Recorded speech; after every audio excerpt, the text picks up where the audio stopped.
Here is a 10-day game changer plan for your advanced audit assurance paper. So watch the video till the end.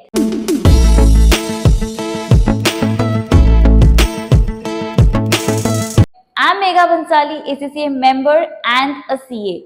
I have experience of audit from KPMG. I curate all of that experience and I pass it on to my students in the class so that they get understanding of the audit in the most practical manner. And then I've collected all the common mistakes made by students and curated this special video for you so that you can use these strategies for effective 10 days before the examination. So please stay tuned till the end. And guys, please do not forget to subscribe to my channel. Please like the video, share it with more of your friends, and do drop in a comment below on how you found the video. Now to start with, you're typically left about 10 to 12 days before your examination if you're writing your exam in September. So what should you be doing in these 10 days? How should you strategize for the examination? All of that I'm discussing in this video. First of all, what is important in audit is writing skills. Okay, a lot of times students say, yes, I have done this, I have done that, and I have practiced enough questions, I have done all of this, but I'm still not able to pass. But when I discuss with them in detail, I get to know they have only read the questions. Guys, reading the question, reading the answer key will not help. You have to sit down, write answers, write as many answers as you can. Now that you have 10 days left, my suggestion would be please write at least 10 past papers. Even if you write 2 past papers per day, I know it tends to get a little boring because sitting for 6 hours and writing. So I would probably suggest in probably 8 days you can write 10 past papers. So there is one day where you're doing a little extra bit of questions. But guys, please write past papers. It will really help you. It will help you understand what is the style of the question, what is the requirement, are you able to manage your time, are you able to write properly, are you getting stuck somewhere. All of that mistakes can be corrected. The last 10 days is also enough for that. And if you require a mentor to correct all those answers, please reach out to them. You can also reach out to me to get your answers evaluated. This is also important because just writing will not help. You need to learn where you're going wrong and you need to undo these mistakes. So that's very important. Secondly, when you're writing these answers, please time yourself. You have to do time management, okay? A lot of times students give me such amazing perfect answers and then I ask them, how long did you spend on this? They will say 2 hours, 2.5 hours for a 50-mark answer. Guys, if you're going to spend 2 hours for 50 marks in your examination, how are you going to pass? You will not pass. You have to write a 100-mark paper. That's when you can be sure that yes, I will pass. Because audit is a theory paper. It is very easy to cut marks. Okay, so you have to understand that you need to attempt the entire paper. So please start timing yourself really well. Now when you're writing your risk answer, guys, please keep in mind that the risk part will give you either 3 or 2 marks depending on the situation. Now when are you going to get 3 and 2 is what I'm going to discuss. If you have spoken about the materiality, you will get half a mark. If you've stated a standard, you will get 1 mark. So in your answer, if materiality has been spoken about, if standard has been spoken about, then you can expect 3 marks for your risk, otherwise 2 marks. And always at the end, give the effect of the risk. Is it increasing my asset? Is it reducing my liability? Is it increasing my profit? This one line will give you 1 mark for the conclusion. So very important to write this conclusion.